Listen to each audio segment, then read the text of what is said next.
segunda ocasión en menos de 15 días en que las comunidades indígenas administran justicia. Tras el juzgamiento que hicieron en esta comunidad, esperan que el Poder Judicial ahora actúe con severidad. Hoy, en El Mejor Oficio, nos acompaña Hernán Higuera, periodista especialista en temas políticos, militares, policiales y judiciales. Ejerce el periodismo desde 1995 y ha sido parte de las plantillas de Radio Quito, Democracia y FM Mundo. Actualmente trabaja en Ecuavisa. Cubrió los terremotos de Chile y Haití en 2009, el conflicto de Cenepa en 1995 y el histórico rescate de los 33 mineros en Chile en 2010. Con ustedes, Hernán Higuera. Todo este milagro que se da en Chile. Una ráfaga de gases lacrimógenos, un policía cayó aquí, está gravemente herido. Amigos, bienvenidos sean ustedes a un episodio más del Mejor Oficio. Esta mañana me acompaña sin duda un periodista impecable a la que muchas personas, mucha de nuestra audiencia admiran, y es Hernán Higuera. Bienvenido, Hernán. Hola Camila, muchísimas gracias a UDLA y a todos ustedes por la invitación. Estoy aquí para conversar con ustedes. Sí, Hernán, como estás aquí en el programa del Mejor Oficio, vamos a retractar un poco tu vida, cómo han sido esas coberturas que han marcado la historia del país y también tu historia profesional.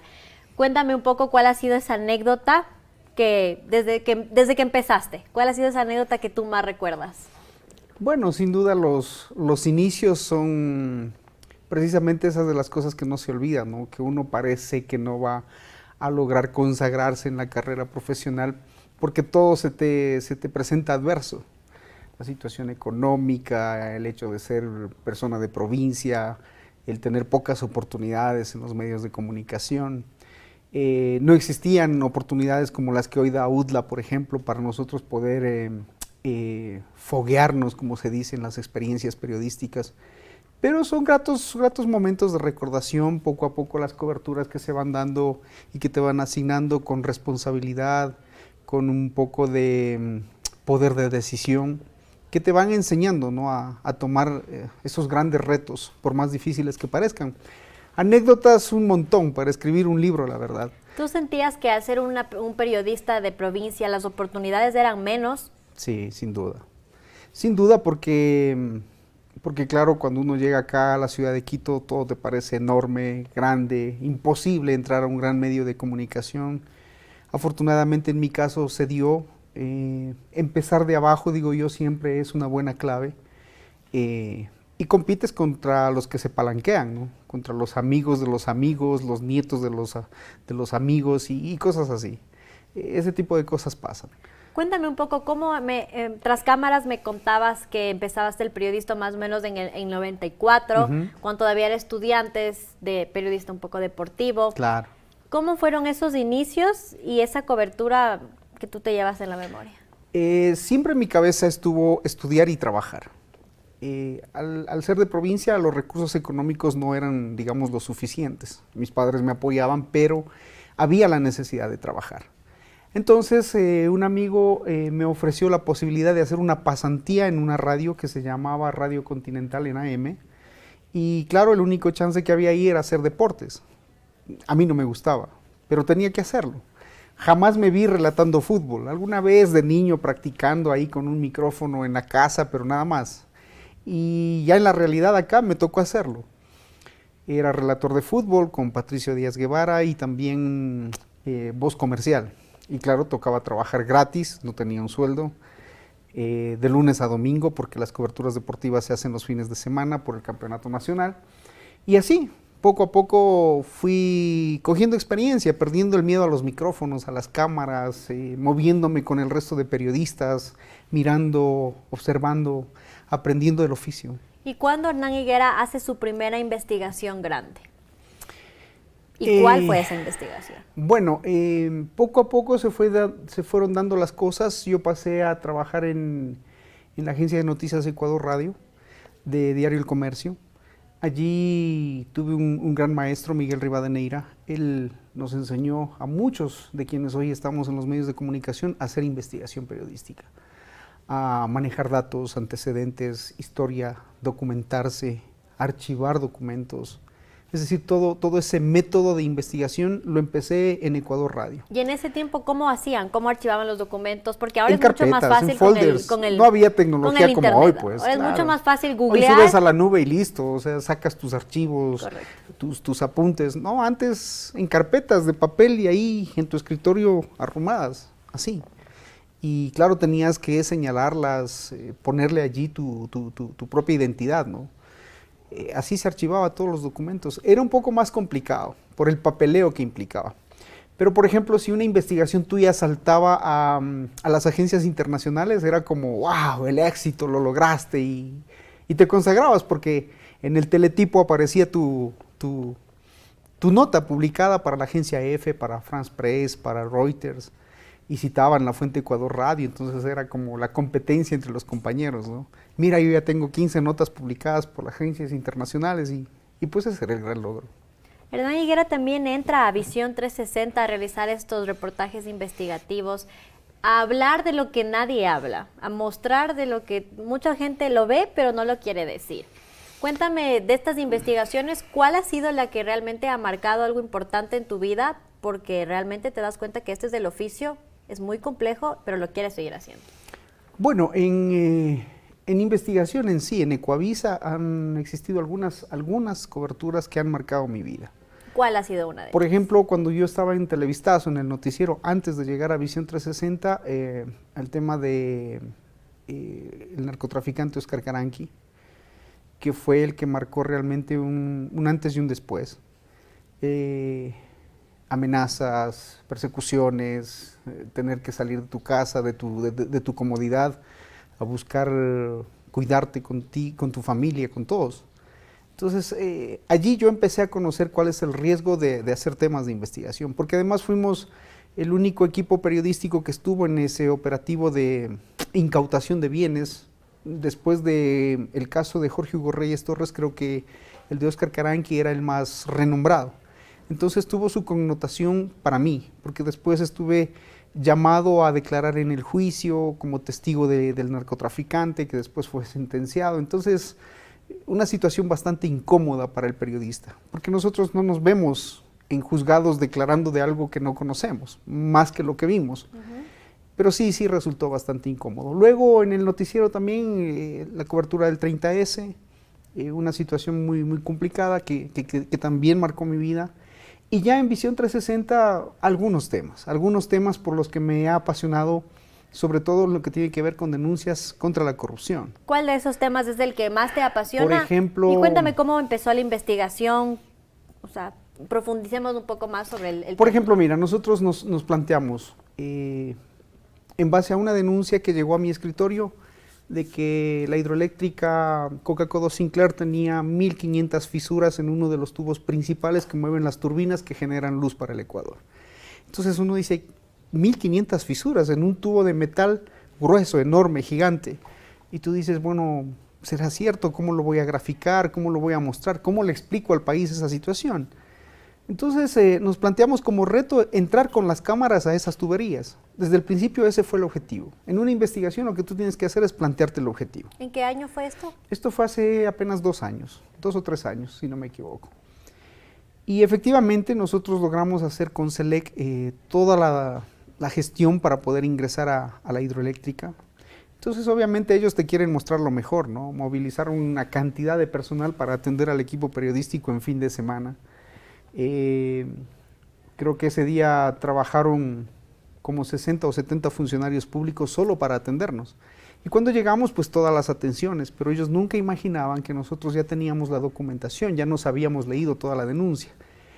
Y les dejamos que hablen, y en la última hora final se hizo toda la investigación. Entonces, cuando le hice la entrevista al gerente de Coca-Cola Sinclair, con la cámara prendida, para que él no tenga chance de huir o de evadir las preguntas, después de preguntarle lo más lindo y lo más bonito de Coca-Cola Sinclair, empecé diciéndole, ¿y de por qué no me habla de las fisuras que existe en la tubería número 4 del generador 3, en el subsuelo 1? Entonces el tipo se quedó así como, las fisuras, sí, las fisuras, muéstrame las fisuras, ¿por qué no hablamos de ellas? Y del riesgo que implica. Pocos días antes se había estallado una hidroeléctrica en Colombia, entonces había el riesgo de que suceda lo mismo en el Ecuador. Creo que todavía ese riesgo está porque no ha pasado absolutamente nada. Pero esa estrategia de investigación es la que nos sirvió para nosotros poder ingresar al subsuelo, y al camarógrafo, cuando vi yo el tubo abierto, porque hay una compuerta ahí, estaba abierto, estaban reparándolo, le digo al camarógrafo, ¿puedes entrarte a esa tubería? Y claro, el camarógrafo ahí hizo las tomas que nosotros queríamos lograr. Entonces, aparentemente resulta un reto difícil, complicado, y creo que para quienes hacemos este oficio, siempre nos resulta complicada una investigación, por el objetivo, porque te planteas lo más alto. Ahora, ¿qué pasa cuando un periodista realiza la investigación, da su tiempo, da su pasión por esto y la justicia no hace nada? Quedó en un tema visto por la gente, pero hay se una quedó frustración, en el aire. hay una frustración sin duda, porque claro, tú pones en la opinión pública la realidad, lo que está pasando, pero finalmente ves que nadie dice ni hace nada. Yo siempre digo que el tiempo nos va dando la razón, siempre el tiempo nos va a dar la razón. Ojalá no ocurra, como en este caso que te cito, Coca-Cola Sinclair, ojalá no ocurra que llegue el momento en el que estalle esa hidroeléctrica, porque nadie dice nada, si repararon, si no lo repararon, aumentó el precio a más del sobreprecio que ya tenía. Ojalá nunca llegue a ocurrir lo que ocurrió en Colombia. Y si es que llega a ocurrir, pues aquí está grabado, nosotros lo hemos advertido hace 3 años. Y así muchos otros casos, como hemos advertido en nuestras investigaciones, miren, va a pasar esto, va a pasar lo otro, y pasa. Entonces, cuando ya sucede, te frustras porque dices, nadie nos hizo caso. Tras cámaras hablábamos un poquito sobre estas coberturas internacionales que ha realizado. Hablábamos de los 33 mineros que fueron rescatados en Chile, pero también me gustaría saber otra experiencia, cómo lo viviste, en qué lugar, qué fue lo que fuiste a cubrir. Y esos tips como que nos das a las personas que recién estamos empezando para saber cómo cuidarnos en situaciones de alto riesgo para el periodista. Sabes que yo estoy muy emocionado por el trabajo que vienen haciendo ustedes como estudiantes en UDLA Channel, porque veo que están aprendiendo en el campo. Y eso es lo que me pasó a mí. Claro, yo no tenía, digamos, el respaldo de una universidad, pero como estudiante ya tenía las mismas experiencias que ustedes van teniendo ahora que están saliendo a cobertura. Por ejemplo, los vi en el paro. A mí me tocó vivir situaciones similares, pero claro, yo ya defendía mi trabajo para un medio de comunicación grande, es decir, ya estaba en juego muchas cosas, el nombre, el prestigio, el trabajo, el sueldo, tu carrera, tu futuro. Y en esas coberturas, ustedes lo deben saber ya, se va adquiriendo el poder de decisión, el trabajo en equipo, lo importante que es trabajar en equipo, el llevarse bien, el tener afinidad, es muy importante. Por ejemplo, en Chile, en el tsunami y en el terremoto, nos tocó convivir con mi compañero camarógrafo casi un mes. Un mes Hernán Higuera viviendo en Chile, en la después del calle, tsunami. en la calle, porque no había hoteles, no había sitios donde hospedarse.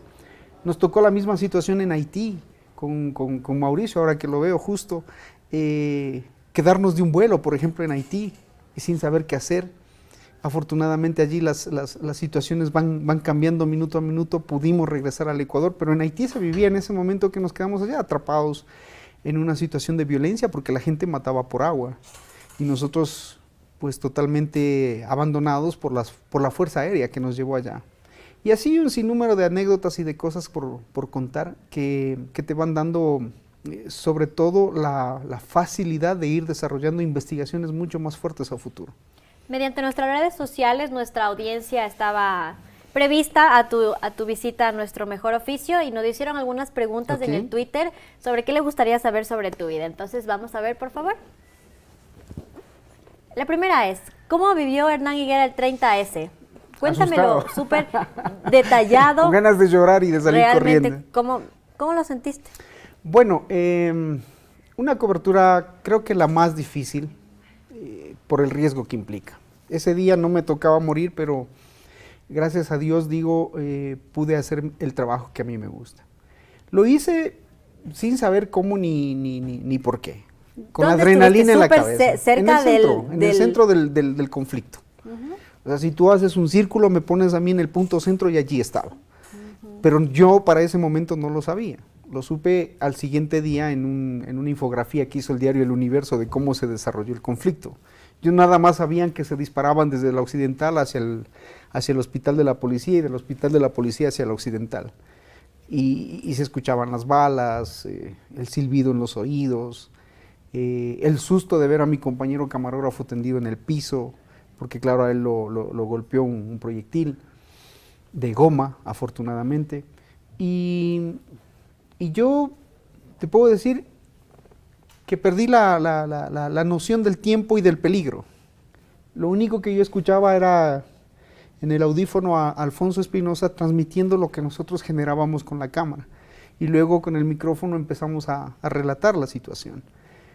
Pero no sentía miedo, sino en los primeros minutos, es decir, los primeros 5 a 10 minutos. El temor de verte en una situación y no entender qué está pasando. Luego ya fue como una cobertura normal, digo, con la adrenalina en la cabeza tú te olvidas de absolutamente todo. Hasta cuando empezamos a enviar los mensajes a nuestras familias, porque claro, ellos estaban llamando al canal a averiguar, a decirnos que por favor salgamos de ahí, pero ya era demasiado tarde. Lo más duro de eso fue ver morir al policía a pocos metros nuestros, no poderlo sacar de ahí, porque la intención era esa, era levantarlo, sacarlo de ahí, pero no, o sea, no, fue frustrante, muy, muy doloroso. No entendíamos cómo entre ecuatorianos nos podíamos matar entre nosotros por una situación política sobre todo, ¿no? Que hasta ahora nadie esclarece por qué se dio, y cómo se dio, y para qué se dio. Algo que también ha quedado en el aire. Sí, como muchas otras cosas. Vamos Allí a ver la justicia nos debe, ¿no? Vamos a ver la otra pregunta para ver qué es lo que realmente la gente quiere saber sobre ti. ¿De qué manera se cubre una catástrofe natural? Nuestra audiencia es un poco también de estudiantes, para Claro. estudiantes, pero ampliado también a qué es lo que un periodista debe hacer en una catástrofe natural. Bueno, mira, lo primero que yo les puedo decir es que hay un miedo natural. Cuando a ti te hacen una asignación de una catástrofe, hay un miedo natural. A mí me preguntaban mis propios compañeros, ¿cómo haces para ir a esas situaciones difíciles? Y por ejemplo, cuando un día sábado yo vi en CNN el terremoto y tsunami en Chile, y apenas me despertaba y sintonizo las noticias, y mi esposa me dice, capaz que te envían a cubrir eso. Le digo, no, tal vez no. Acababa de decir eso y la llamada de asignación Nunca digas estaba nunca. allí. Me dice mi jefe, mira, están asignándote el presupuesto para que te vayas a Chile. Y yo decía, pero no, o sea, es demasiado riesgo. Tú mirabas las imágenes de la televisión y claro, lo que te decía, el miedo natural. Entonces lo primero que tienes que hacer es vencer ese miedo y además apoyar a tus familiares, porque ellos son los que te dicen, no, no te vayas. En mi caso, mis hijos me decían, no, papi, otra vez el riesgo. Entonces, ese es el primer reto a vencer. Ellos tienen que entender que este oficio, que esta profesión es difícil, que es complicada, pero que reclama que estemos allí, porque de lo contrario, ¿quién? Claro, hoy es más fácil con las redes sociales, pero antes teníamos que volvernos un poco imprescindibles para contar y relatar las historias y los hechos de esas situaciones lamentables. Lo segundo es aprender a tomar decisiones claras y precisas. Para nosotros llegar a Santiago de Chile, por ejemplo, esa vez no teníamos vuelos. Todos los vuelos estaban suspendidos. ¿Cómo llegaron? Decidimos ir por tierra, contratando un carro aquí, otro carro por acá, otro carro por acá. El carro se nos dañó, por ejemplo, en los Alpes chilenos, nos dejó botados ahí en el frío. Entonces empezamos a jalar dedo, a mostrar la cámara, mire, somos periodistas. Por si acaso la gente se asuste, ¿no? Mostrando el micrófono, pusimos la cámara en el trípode. Es decir, pensando qué hacer para que la gente se detenga y nos lleve. Entonces por ahí apareció un buen samaritano, nos subió a su auto y nos llevó hasta Santiago de Chile. Y luego lo que pasa siempre cuando uno empieza, el tener que competir, el garantizar una buena competencia entre medios. Entonces esa es otra responsabilidad. ¿Qué vas a decir? ¿Qué vas a mostrar? ¿Con qué vas a golpear? Era la pregunta que siempre nos hacíamos, porque tenías que hacer un trabajo mejor que la competencia, siempre. Por ti. Porque así ganas credibilidad, que es lo que más cuido yo hasta ahora, por ejemplo. Entonces la gente sabe que cuando pasa algo, Ecoavisa ya va a asignar a una persona que está especializada en eso, y así sucedía siempre. ¿Y en qué está especializado Hernán Higuera? En eso, en investigación, en temas complicados. Creo que estoy siempre listo y preparado para cualquier situación. Ahora que pasó los eventos de octubre, por ejemplo, estaba como diablo en botella sin saber qué hacer porque no tenía asignación, porque estoy ahora en otro tipo de programa con otro formato.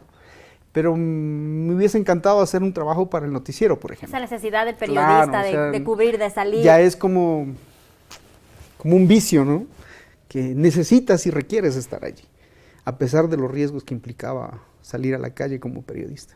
¿Algún reportaje que estés preparando para Visión 360 Uy. que está ahí, que también te tiene como diablo en botella y que Sí. quieres mostrarlo? Cuéntanos una pequeña Un previa. poquito, a ver. Hace pocos días estuve en Cuenca haciendo un tema periodístico sobre la muerte de una niña de 8 años, el caso Sofía. Una presunta mala práctica médica terminó con la vida de una pequeña. Eso está investigándose en Fiscalía. Nosotros obviamente no hemos podido ahondar todavía en la situación porque estamos esperando que el proceso judicial avance para nosotros ir también desarrollando las hipótesis que nos hemos planteado. Hay algunas incongruencias en el caso, hay algunas cosas que no nos cuadran y que estamos esperando el paso de los días, la llegada de los informes forenses. Estamos esperando que el médico que está acusado atienda una entrevista y nos cuente qué pasó, porque también es importante escucharlo a él, ¿no? Si había o no la necesidad cierta de meter a un quirófano a una niña. Pero contar esta historia, te digo, es de esas cosas que te pasan siempre, ¿no? Que te tocan como ser humano, como padre de familia, que no entiendes por qué pasan ese tipo de situaciones. Y me ha sacado algunas lágrimas. Es un tema muy duro, muy complicado, pero hay que hacerlo. Hay que determinar qué pasó y dar a conocer los criterios de todos los involucrados. Nosotros no somos jueces ni fiscales, solamente contamos la realidad, lo que está pasando. Queremos saber si efectivamente la salud se está viendo hoy como un negocio.